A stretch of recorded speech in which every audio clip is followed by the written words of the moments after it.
Welcome to My Long Island TV. From Manhasset to Montauk, we have traveled our communities to bring you the following events. I'm your host, Waldo Cabrera. My Long Island TV starts now.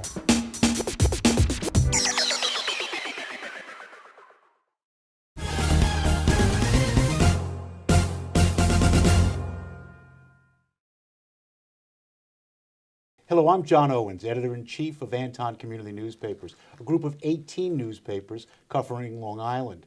Today, our guest is Adam Haber, candidate for the state's 7th Senate District. You're a graduate of SUNY Albany. I am. You have a master's from LIU Post I do. in government and political science. Absolutely.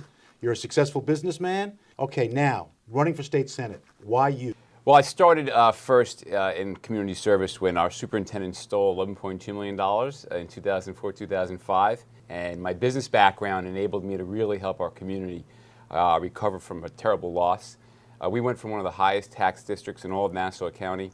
Since I've been on the board, this is my 6th year, we have the lowest tax levy increase of any full district in all of Nassau County, which is a huge accomplishment. We've averaged only about a little over 1% a year. We've retained all our teachers and we've expanded services. What are some other big issues in this election? Well, the big issues, everybody's fully aware of that Long Island is just a place that's too expensive because of the incredibly high taxes. When you knock on doors, which I do almost every single day, it's I love it here, but I can't afford to live here.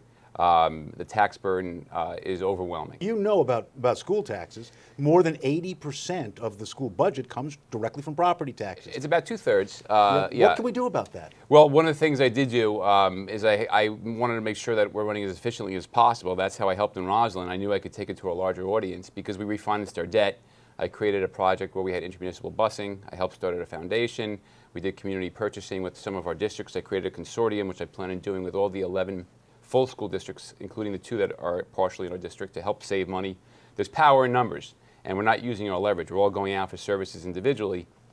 There's so much you can do, and I feel I could save tens of millions of dollars for our community in taxes just by using the practices I learned when I was in the private sector. Creating jobs. Now, I know when you were running for the Democrat nomination for county executive, you spoke a lot about creating jobs. Yeah. And yeah. you had some very clever ideas. Would you go on to those? There's some things that we can do that aren't that expensive that could add a lot of value, and I'll give you 2 examples of missed opportunities. When The Great Gatsby was filmed, and they filmed it on the North Shore of Long Island, we have a very strong film industry here. They should have leveraged that and had a huge festival around that, gotten people to come from the city. The mayor had a worldwide tourism drive, and they've doubled the amount of tourists in New York City. They had 50 million tourists last year. I want to bring them here. The Belmont Stakes, right? 3rd leg of the Triple Crown. They had a parade, which was put on by the community, which was great.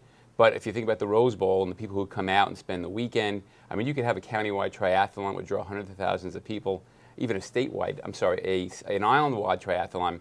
Then they'll go in our restaurants, they'll go in our hotels, they'll shop in our stores, and most of our revenue here is driven locally by not just state taxes, not just by school taxes, but by sales tax. Sure. And unless we do something to stimulate the economy, we're going in the wrong direction. There hasn't been a large company move here in the last 30 years.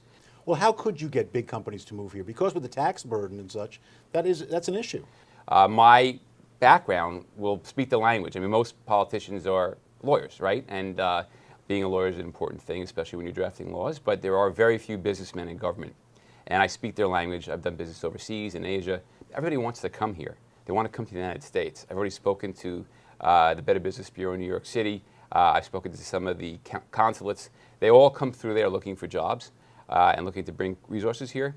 I'm going to be the first guy there. I'm going to say, look at our great schools, look at our beaches, look at our transportation to the city. This is where you want to be. It's the hot spot, not only in the country, but I think the #1 destination in the world.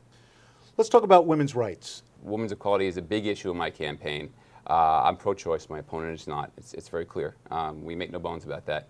And I follow the governor's plan. There's 10 points to it. There's agreement on most of the points. But it's like building a house without windows. I mean, I want all 10 points. Women should be as equal and have their own health care choices. It's their call. In a nutshell, what solace can you give to people who live in what has to be the most taxed area in the country? The tagline of my campaign is taxpayers are hurting, help is on the way. The way you reduce the tax burden is by expanding the economy. If there's more economic activity, there's more sales tax, more businesses are here, people invest more buildings, more real estate taxes. If we don't do that, there'll be no help. And I really feel I'm probably the best shot on Long Island as a pro-development business guy who knows how to do it, who's done it, and who knows how to do it to really help relieve the tax burden. Thank you very much. I'm John Owens, Editor-in-Chief of Anton Community Newspapers, and I'd like to thank Adam Haber for coming by today and discussing his candidacy for the 7th Senate District. Well, thanks for having me. It was great.